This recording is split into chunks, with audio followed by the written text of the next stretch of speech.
Hey you guys, it's me, KTB, and today I'm going to be reviewing The Senator's Daughter by Malinda Salisbury.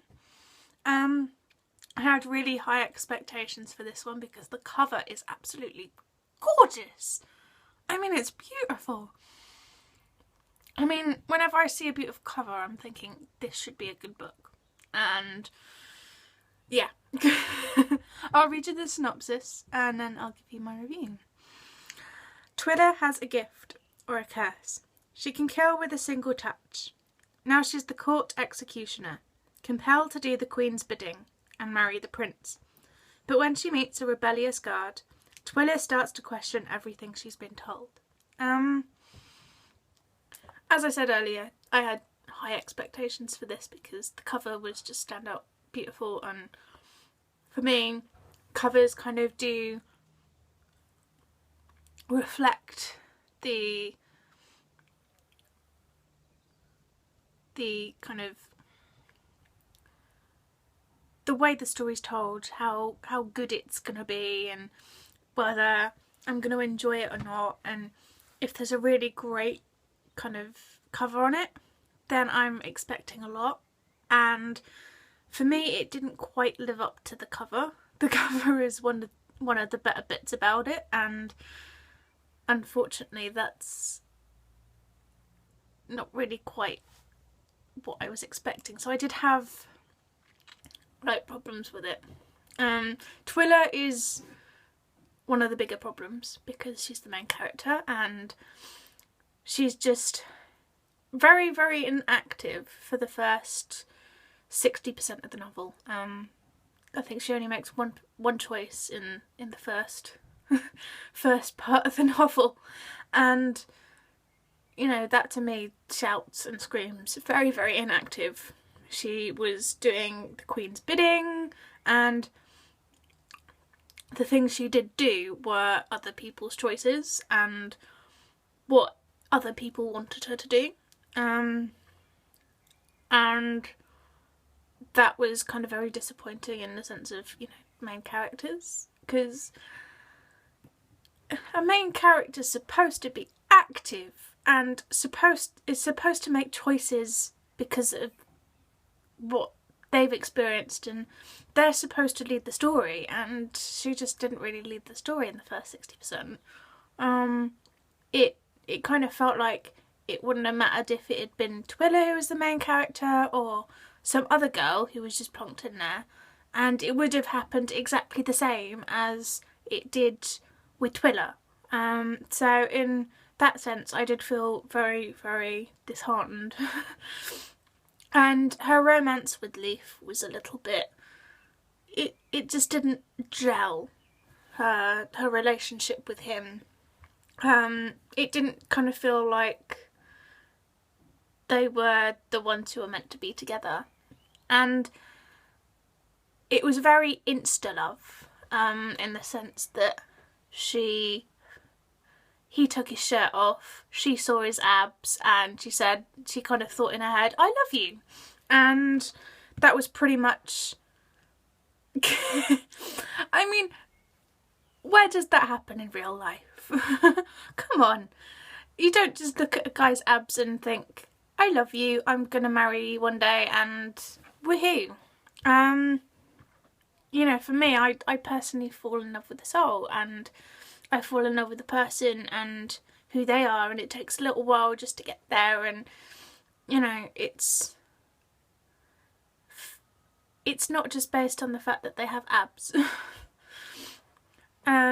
So it kind of felt very insta-lovey, it felt very kind of one-layered, and so that aspect, which quite a lot of the plot hinges on, I'm not going to give any more of that away, but quite a lot of the plot hinges on their romance, and it just doesn't work. So the plot doesn't work because the romance doesn't work, and so it kind of felt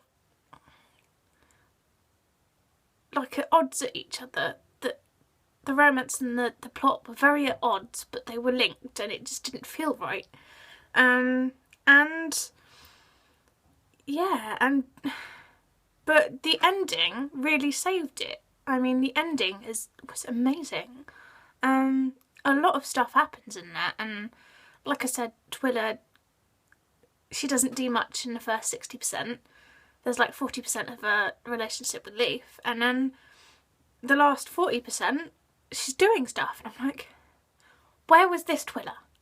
Where was this active Twila in the first bit? Because this Twila I like. And so the ending did save a lot of it, and the world itself saved it, because it was clear that the world had been well thought out, and that there were things that the author had kind of actually thought this world out, and what the world her characters would inhabit. And I liked the aspects of the sin eating and the Sleeping Prince, which is the title of the sequel, and so the sin eating was some of the best bits of the book, where Twila's mum, who's the sin eater, has to eat away all the sins of whoever's died, and depending on what sins they've committed equates to a certain type of food, and that was really quite interesting. So I really liked that aspect, that, you know, if you'd kind of been guilty of anger in your life, you'd have a certain type of food, and if you'd committed treason, you'd have a certain type of, well, you wouldn't have a sin eating for treason, because treason you kind of got sent to Twila for, but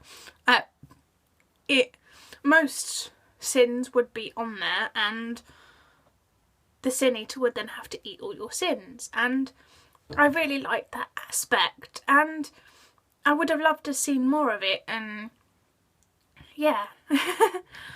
So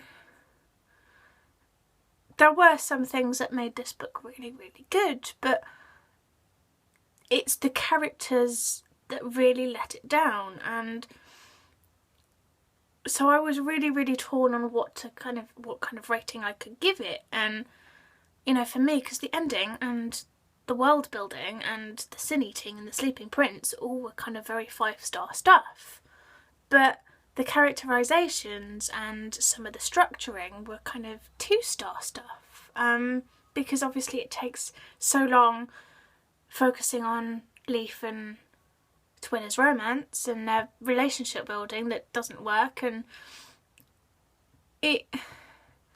then some of the aspects, there were some aspects that could have been left for later that could have really heightened some dramatic feelings in me, and that could have been saved for later. So, you know, some of the structure was a bit off, and so those elements were kind of 1-star, 2-star stuff. So I'd been kind of thinking, you know, give it a 3-star rating, because the two kind of balance each other out in the sense that it's just about decent. But yeah, I was really disappointed with the characters, really disappointed with the pacing, really disappointed with the structure of it. But the world was so engaging that I managed to actually finish it. If the world and how well thought out it wasn't as good as it was, I probably may have felt the need to I might have lost the will to live. But it's a decent book, and I'm sure I'll give the sequel, The Sleeping Prince, a try. But just kind of if you do sound like the sound of it, all I'd recommend is kind of going on Amazon, having the short little sample that they do give you to see if you quite like what's there. But for me, it wasn't as good as the cover and the ending, so I don't know if I can actually recommend it.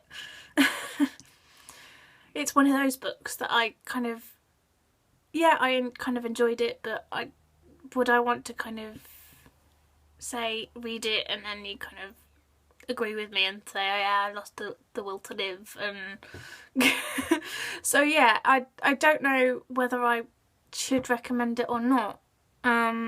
It's one of those. So I will put the links down below just so that you can actually go and check out what's on there and see what the cover looks like, and B, a little sample of it. But other than that, that's it for today. I'll see you next time. Bye bye!